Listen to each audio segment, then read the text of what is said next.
Il y a quelqu'un qui m'a dit que j'arrêtais pas de dire que tout était histoire de bon design, mais que j'avais jamais défini ce qu'était un bon design.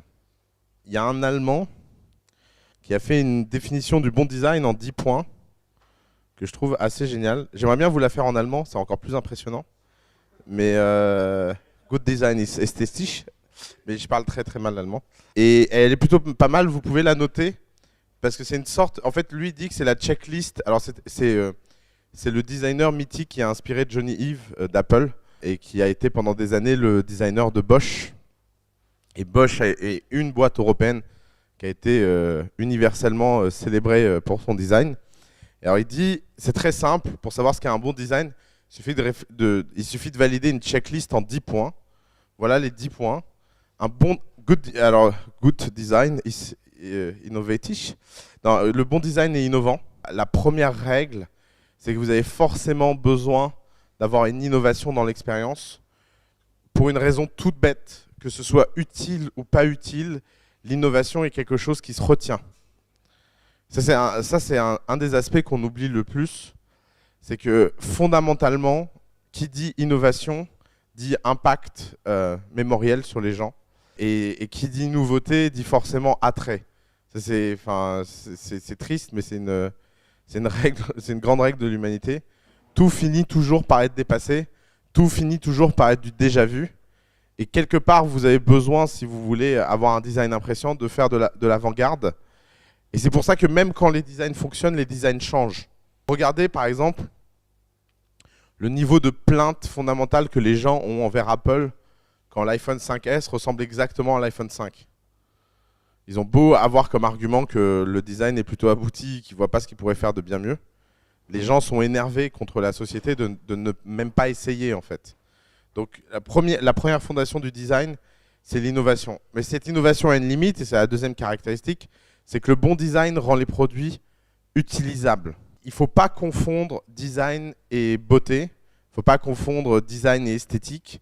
Le design, c'est avant tout, c'est comment ça fonctionne plutôt que à quoi ça ressemble. Ça, c'est vraiment un point fondamental. C'est qu'un bon design, c'est quelque chose qui est utile. En même temps, quand on dit le design, c'est fondamentalement la façon dont ça fonctionne et pas à quoi ça ressemble, ça ne veut pas dire qu'il faut oublier à quoi ça ressemble. Ce à quoi ça ressemble, l'esthétique d'un produit, c'est ce qui en fait sa caractéristique fondamentale. Un bon design, ça rend un produit compréhensible. Ça a l'air con, mais par exemple, pendant très longtemps, la brosse à dents n'était pas une brosse à dents. Et le design de la brosse à dents est assez intuitif, en fait. On voit que c'est une brosse. Une fois qu'on vous a expliqué que ça se mettait dans la bouche, les gens savent à peu près comment l'utiliser. Et les bons designs créent une sorte d'instinct. Et par exemple, encore une fois, je pense que la société... D'ailleurs, il y a un reportage que vous pouvez regarder après Jiro Dream of Sushi, pour rester dans le même genre de film. Vous pouvez regarder Objectify. D'ailleurs, la définition du design est reprise dans Objectify. En allemand en plus, alors c'est un truc, je vous jure, ça marque. Mais dans Objectify, il parle en fait du cas Apple. Et le type raconte que Apple ne fait pas des tests utilisateurs, sauf avec les enfants dans la garderie d'Apple. Et en fait, leur test utilisateur, c'est qu'ils filent un objet à un gosse et ils regardent si le gosse, naturellement, comprend comment l'objet fonctionne sans aucune instruction. Et c'est pour ça que Apple est l'un des rares produits sans aucun manuel d'utilisation. Il n'y a pas de manuel d'utilisation Apple pour une raison simple, c'est qu'ils pensent qu'ils n'ont pas besoin de manuel d'utilisation pour exprimer aux gens comment ça fonctionne. Donc un bon design, c'est quelque chose qui rend un produit self-explanatory, comme disent les Américains. Les bons designs ne sont pas intrusifs. Que ce soit pour les objets ou que ce soit pour les logiciels, ils doivent se fondre dans l'environnement. Par exemple, si vous faites des apps mobiles, retenez-le. Les apps mobiles qui adoptent des codes design révolutionnaires fonctionnent beaucoup moins bien que ceux qui adoptent les codes en vogue dans l'app. pour une raison assez simple, c'est que les gens ont besoin de se sentir en milieu familier et de ne pas se sentir envahis. Je pense que fondamentalement, une innovation en design, c'est une innovation d'usage. Et l'usage, c'est pas l'esthétique, et l'esthétique, c'est pas le fait que ça soit intrusif. Qui connaît les enceintes Jawbone là? Vous voyez tout ce que c'est les enceintes Jawbone? Vous savez, c'est les enceintes Wi-Fi qui se connectent à n'importe quel device automatiquement. Elles ont une caractéristique toute simple, c'est qu'elles rentrent dans n'importe quel déco d'appart. C'est con à dire, mais elles sont tellement sobres que tu peux les mettre dans un appart rococo ou dans un appart hyper moderne ou je sais pas quoi, elles passeront toujours inaperçues. Et finalement, le bon design, c'est aussi passer inaperçu. Souvent, les gens imaginent qu'un bon design, c'est faire quelque chose de complètement loufoque, ça dépend des produits. Mais pour des produits technologiques et des produits de la vie courante, moins ils sont intrusifs, mieux c'est. Alors, celui-là, c'est celui que j'ai le moins compris. Il dit « Good design is honest ». Les bons designs sont honnêtes. Et alors, il explique qu'il n'y a rien de pire que les designs qui prétendent faire des choses qui sont impossibles. Et notamment dans la pub. Et alors là, il y a une relation entre le design et l'histoire que vous racontez. N'oubliez pas en fait que quoi que vous fassiez, vous essaierez toujours en fait de bâtir une cohérence entre l'ensemble des parties de votre boîte. Petit point de détail, pendant très longtemps, on imaginait que le travail en entreprise, c'est ce qu'on appelait la division sociale du travail. C'est-à-dire que vous aviez une personne qui était responsable d'une tâche et qui confie une fois qu'il l'a fait à une autre personne qui est responsable d'une autre tâche. Et donc ça donne quoi? Ça donne des ingénieurs qui mettent au point, des designers qui designent, et ils donnent ça à des marketeurs qui marketent. Et puis c'est le téléphone arabe. C'est-à-dire que ça commence avec un lanceur de fusée et ça finit avec une capsule pour aller sur Mars. Sauf que ça, c'est ce qui s'est passé au niveau du discours. Par contre, au niveau des fonctionnalités, vous avez fini avec une montgolfière. Parce que bon, c'était pas possible. Et en fait, ça, il n'y a rien de plus terrible. Il n'y a rien de plus terrible que l'écart entre ce que les gens racontent sur leurs produits et ce que les gens ressentent de leurs produits. Et c'est d'autant plus vrai maintenant que ça l'était il y a 15 ans. Parce qu'il y a 15 ans, vous pouviez vous faire arnaquer par un produit. Vous aviez très très peu d'impact. Et très très peu de gens pouvaient le savoir autour de vous. C'est plus le cas aujourd'hui. Aujourd'hui, les gens le disent sur Twitter, le disent sur Facebook, etc. Donc faites très très attention à rester très honnête. L'un des critères, l'une des checklists, c'est de se demander, il dit le bon design est long lasting. Il perdure pour toujours. Et alors ça, c'est assez vrai quand vous voyez un certain nombre de produits. Par exemple, Bose, les enceintes Bose, sont à peu près les mêmes depuis 10 ans. Et ils ont une sorte d'intemporalité assez incroyable. Sur le marché de l'occasion, les produits Apple perdent très très très peu de valeur. Il y a encore des gens qui vendent des ordinateurs 3 ou 4 générations en retard, ce qui est complètement invraisemblable dans le monde de l'informatique. Et ça s'échange. Si vous allez sur le Bon Coin, essayez de vendre un PC sur le Bon Coin. Vous allez voir combien les gens vont vous en offrir. Essayez de vendre un Mac sur le Bon Coin, vous allez voir que c'est beaucoup plus facile, quelle que soit en fait sa génération et son temps. Un bon design vérifie le moindre détail. Et alors ça, c'est une histoire très célèbre. Jobs raconte que son père était autant fasciné par la cuvette des toilettes que derrière la cuvette des toilettes. Et que ça le fascinait autant de voir que les toilettes étaient correctement designées que l'intérieur de cette cuvette et que le moindre détail était bien rendu. Et alors, si vous ouvrez un ordinateur Apple, vous verrez qu'ils sont autant designés à l'intérieur qu'à l'extérieur. Et que les gens qui s'occupent du design intérieur sont les mêmes que les gens qui s'occupent du design extérieur. C'est unique au monde. Normalement, les gens qui font l'électronique se battent avec les gens qui font le design et ils ne se supportent pas. C'est un grand classique. Par exemple, une des histoires les plus célèbres, c'est le design du Walkman, qui est quand même un objet, le Walkman, mythique parmi les objets les plus mythiques. Le fait de pouvoir écouter de la musique dehors en marchant, c'est quand même un des grands progrès de l'histoire de l'humanité. Et le Walkman, il a cette caractéristique assez marrante, c'est que l'équipe de Sony qui l'a mis au point s'est affranchie de l'équipe ingénierie. Pourquoi? Parce que les ingénieurs disaient mettre une cassette et que ça tourne alors les mecs s'inventaient des problèmes terribles du genre ouais mais le mec il va courir avec et puis ça va faire tellement de vibrations que la cassette va sauter. Et en fait effectivement dans un Walkman, je sais pas si vous vous en souvenez mais les cassettes ça sautait très souvent. Fallait les enlever, j'ai l'impression d'être un dinosaure devant certains mais mais vous voyez de quoi je parle. Tout ça en fait n'était pas grave parce que la seule chose qui comptait c'était que ce soit designé dans le moindre détail. Et en fait, c'est parce que c'est les équipes qui ont mis au point le produit, qui se sont occupées de ces détails, que ces détails ont fini par ne plus être un problème. Et avoir le sens du détail, c'est l'une des meilleures façons de réaliser des bons designs. Alors, celui-là, plus étonnant, mais parce que je me demande qui le respecte, celui-là. Mais il dit un bon design est écologique. Il doit être constitué de pièces qui ne se jettent pas beaucoup.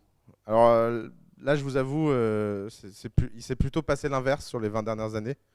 On a un taux de déchets qui est délirant, mais peut-être que les produits Bose, les produits Bosch étaient écologiques. Le dernier point de la checklist, c'est que good design is as little design as possible.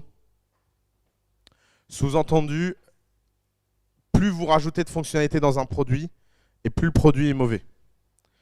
Et ça, c'est une école qui est très, très, très dure. Et alors, surtout à votre phase. À votre phase, vous passez plus de temps à réfléchir quoi ajouter plutôt que quoi enlever. Et pourtant, la seule chose à faire, c'est d'enlever. Et d'enlever, et d'enlever, et d'enlever, et d'enlever, et d'enlever. Et c'est très, très, très dur. Parce qu'on imagine toujours que quelque chose ne fonctionne pas parce qu'il manque quelque chose. Et d'ailleurs, regardez autour de vous les raisonnements que les gens ont. Vous n'avez jamais entendu quelqu'un venir vous voir, tiens, dis-moi ce que tu penses qu'il faudrait enlever dans mon produit. Les gens viennent toujours vous voir en disant, attends, qu'est-ce que tu penses qu'il manque? Et si vous regardez tous les grands produits et tous les beaux produits, ils sont toujours l'histoire de choses supprimées. Je vais vous prendre un exemple tout con, parce que c'est quand même un exemple révolutionnaire de l'histoire informatique. Vous voyez sur ce clavier, il n'y a pas de trackpad numérique. Vous savez, avant, les touches de chiffres étaient des touches séparées des touches de lettres. Puis il y a encore les claviers de bureau qui sont comme ça, donc vous avez ce fameux numpad là sur la droite. Les mecs qui ont créé les premiers ordinateurs portables, même Apple d'ailleurs, bah, ils vous ont mis le numpad sur le clavier. Et donc ça faisait forcément des ordinateurs plus grands et il y avait un problème d'espace. Le fait d'avoir supprimé ce numpad, c'est l'un des plus grands pas dans le design. Pourtant, tout le monde se disait, mais j'ai besoin de taper des chiffres. Oui, mais en fait, les gens ne tapent pas tant de chiffres que ça. Si vous voulez faire de l'Excel, de toute façon, ce n'est pas un ordinateur portable que vous utilisez. Et puis quand bien même, les gens finiront par s'habituer au raccourci clavier. Ce genre d'étapes-là sont très, très, très dures intellectuellement. Supprimer des choses pour libérer votre produit, c'est quelque chose d'assez dur. Et ça se retrouve dans tout. Par exemple, les grands copywriters, on a reçu là, à la maison un type qui passe son temps à écrire des textes pour des grandes marques. Et alors je lui dis, c'est quoi la technique numéro 1 pour écrire un grand texte? Il dit, tu prends n'importe quel texte et tu supprimes un mot sur 2. Et tu te forces à supprimer le nombre de mots par 2.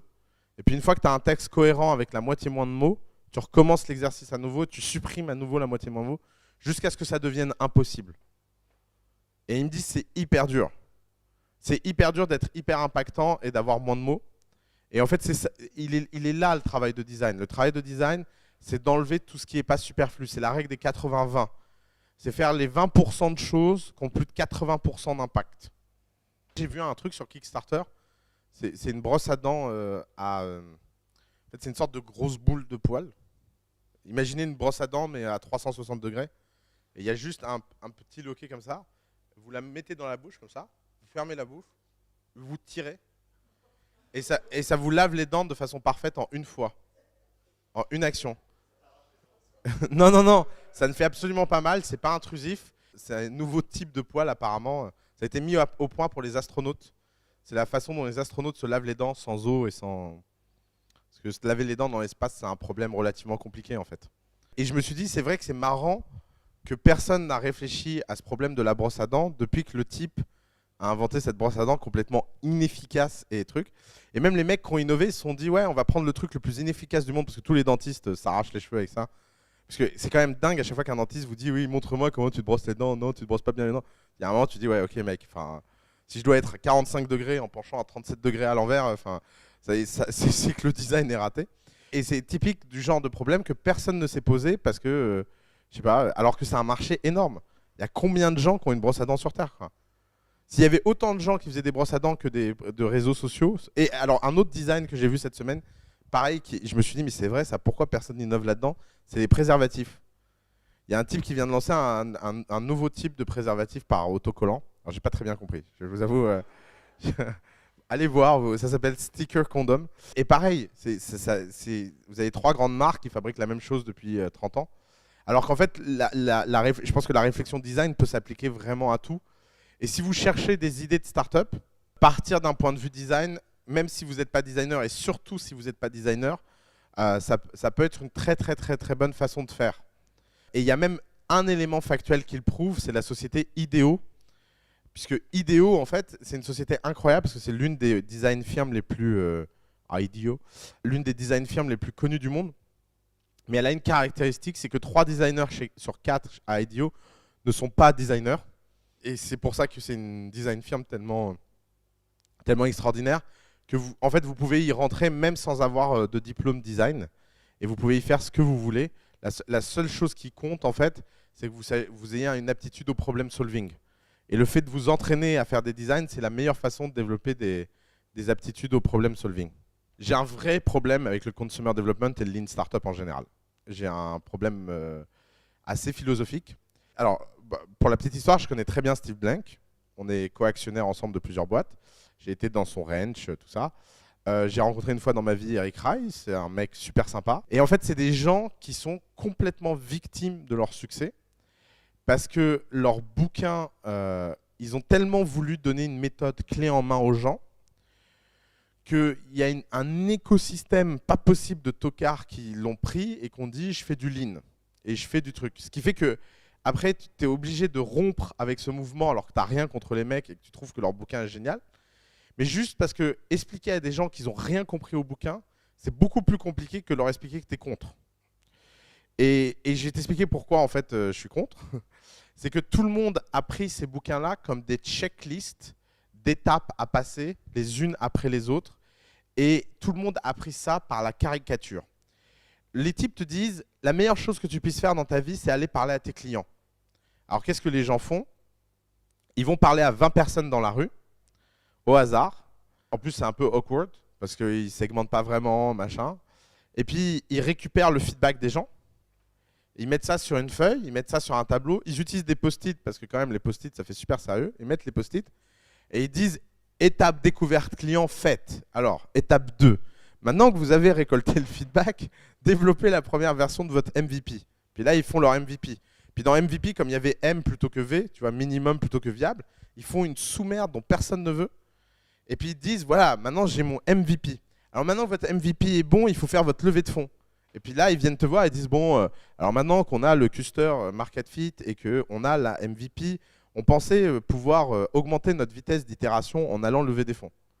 Et là, tu te dis, putain, alors 4 buzzwords au mètre carré, et en fait, juste, tu n'as rien compris à ce qui s'est passé.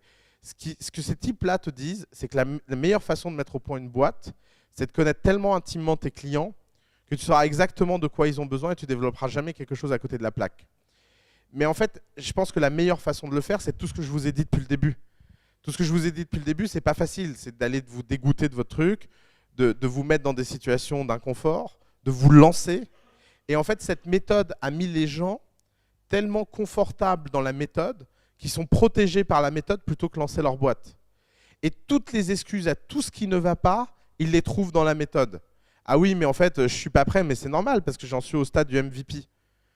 Personne ne devrait se sentir bien quand son produit est nul. Ça ne veut pas dire qu'il ne faut pas le lancer quand même. Mais c'est cette tension entre le fait de faire des choses en avance et le fait de se sentir mal par rapport à ces choses qui fait qu'on avance plus vite. Parce que sinon, si tu lances des trucs qui ne sont pas prêts, mais que personnellement, tu le vis vachement bien de lancer des trucs qui ne sont pas prêts, bah, tu ne fais jamais rien. Parce que d'un seul coup, tu prends plus de plaisir à être entrepreneur qu'à réussir. Et quand on prend plus de plaisir à être entrepreneur qu'à réussir, on va nulle part en fait. Parce que c'est juste trop dur. C'est comme quand on fait du sport ou quand on fait je sais pas quoi ou quand on est à l'école et qu'on travaille dur. Moi, j'ai jamais vu quelqu'un préparer des concours de grandes écoles et te dire, ah, ouais, putain, c'est le trip total. Vraiment. Non, il y a un moment dans la vie, on fait des choses qui sont dures, qui sont plus fortes que ce qu'on peut supporter, mais parce qu'on le fait suffisamment fort et suffisamment longtemps, on le fait. Et c'est pour ça que je ne parle pas de Lean Startup, mais qu'en fait, si tu regardes un peu tout ce que j'ai dit, je reprends plein de choses. Je suis d'accord avec, je suis d'accord avec 99,9% de ce qu'ils ont écrit. C'est juste que je ne peux plus utiliser les mots qu'ils utilisent, parce que si j'utilise les mots qu'ils utilisent, les gens vont penser que c'est la même chose, et ils vont aller écouter tous les mecs qui donnent des workshops Lean et des machins, et ils vont se dire, ah ouais, c'est génial en fait, et parce qu'ils sont beaucoup plus rassurants que moi de ce point de vue-là. Ils créent une sorte d'environnement de confort, et méfiez-vous de ça.